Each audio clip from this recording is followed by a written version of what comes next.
Cotton ಕ್ಯಾಂಡಿಯಲ್ಲಿರುವಂಥ ಇಂಟಿಗ್ರೇಟ್ಸ್ಗಳೇನಿದಾವಲ್ಲ ಅದು ಕೇವಲ ಕ್ಯಾನ್ಸರ್ಗೆ ಕಾರಣ ಅಂತೇಳಿ ನಾವು ಸುಮ್ಮನೆ ಹೇಳಿದ್ದಲ್ಲ, ನಾವು ಎಕ್ಸ್ಪರ್ಟ್ಗಳನ್ನ ಭೇಟಿ ಮಾಡಿ ಅವರಿಂದ ಮಾಹಿತಿಯನ್ನು ತೆಗೆದುಕೊಂಡು ಏನು ಬಳಸ್ತಾರೆ, ಅದು ಆರೋಗ್ಯಕ್ಕೆ ಎಷ್ಟು ಹಾನಿಕರ ಅನ್ನೋದ್ರ ಬಗ್ಗೆ ನಾನೇ ಹೋಗಿ ಮಾತನಾಡ್ತಿದ್ದೀನಿ ಡಾಕ್ಟರ್ ಶಾಲಿನಿ ಅವ್ರ ಜೊತೆಯಲ್ಲಿ. ನೋಡೋಣ ಅವ್ರು ಏನೇನು ಮಾತಾಡಿದ್ದಾರೆ, ಬನ್ನಿ.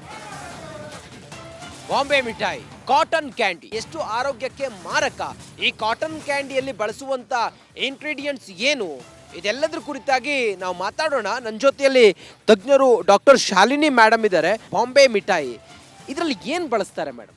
ಪ್ರಯೋಗಾಲಯದಲ್ಲಿ ಇದರ ಬಗ್ಗೆ ನಾವು ಪರೀಕ್ಷೆ ಮಾಡಿದಾಗ ಆ ಪ್ರಯೋಗಾಲಯದಲ್ಲಿ ನಮಗೆ ಸಿಕ್ಕಿದ್ದು ಏನು ಅಂತಂದರೆ, ಇದನ್ನು ಮಾಡೋವಾಗ ಉಪಯೋಗಿಸುವಂಥದ್ದು 4 ಇಂಗ್ರೀಡಿಯೆಂಟ್ ಇದೆ.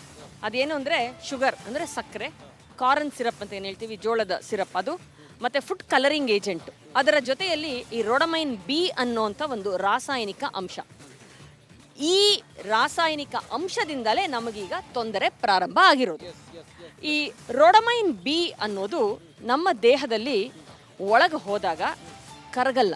ಬೇರೆ ನಮ್ಮ ಫುಡ್ ನಾವು ಏನು ತಿಂತೀವಿ ಅದು ಒಂದು 3 ಅವರ್ 4 ಅವರ್ ಅಥವಾ ಇನ್ನೊಂದು ಸ್ವಲ್ಪ ಹೆಚ್ಚು ನಮ್ಮ ದೇಹದಲ್ಲಿ ಜೀರ್ಣ ಆಗುತ್ತೆ.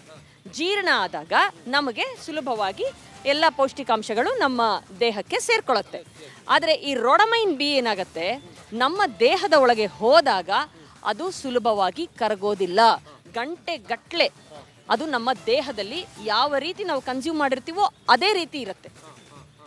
ಅದು ಆ ನಂತರ ಕರಗದೆ ಇದ್ದಾಗ ದೇಹದಲ್ಲಿರೋ ಬೇರೆ ಸೆಲ್ಗಳು ಅದನ್ನು ಹೀರ್ಕೊಳ್ತವೆ, ಎಳ್ಕೊತವೆ. ಎಳ್ಕೊಂಡಾಗ ತೊಂದರೆ ಶುರುವಾಗೋದು ಅಲ್ಲಿ.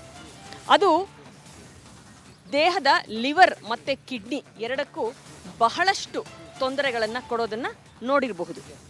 ಅದರ ಜೊತೆಯಲ್ಲಿ ಈ ರೋಡಮೈನ್ ಬಿಯನ್ನು ನಮ್ಮ ಸೆಲ್ಗಳು ಹೀರ್ಕೊಂಡಾಗ ಅದರಲ್ಲಿ ಕ್ಯಾನ್ಸರ್ ಕಾರುವಂತಹ ಅಂಶಗಳು ಇರೋದು ಪತ್ತೆಯಾಗಿದೆ.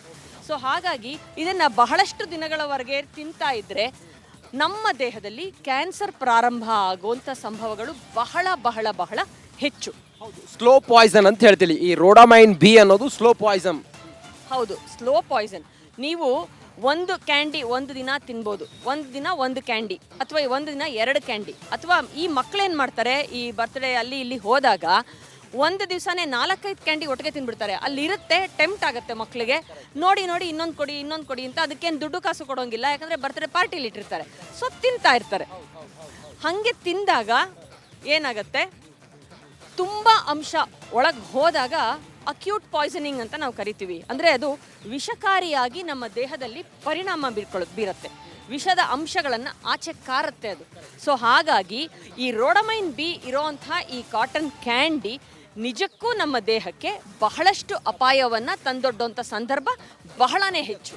ಚಿಕ್ಕ ಮಕ್ಕಳಿಗೆ ಮತ್ತೆ ಇದನ್ನು ಸೇವಿಸುವಂಥ ಹಿರಿಕಿರಿಯರಿಗೆ ತಾವು ಏನು ಹೇಳ್ತೀರಿ ಮೇಡಮ್? ತಾವು ಏನು ಎಚ್ಚರಿಕೆ ವಹಿಸುವಂತ ಹೇಳ್ತೀರಿ? ಮೊದಲನೇದಾಗಿ ಪೇರೆಂಟ್ಸು, ಮಕ್ಕಳ ಪೋಷಕರು ಏನಿದ್ದೀರಾ, ಈ ಬರ್ತ್ಡೇ ಪಾರ್ಟಿಗಳಲ್ಲಿ ಮದುವೆಗಳಲ್ಲಿ ಕಾಟನ್ ಕ್ಯಾಂಡಿಯನ್ನು ಇಟ್ಟಿರ್ತಾರೆ.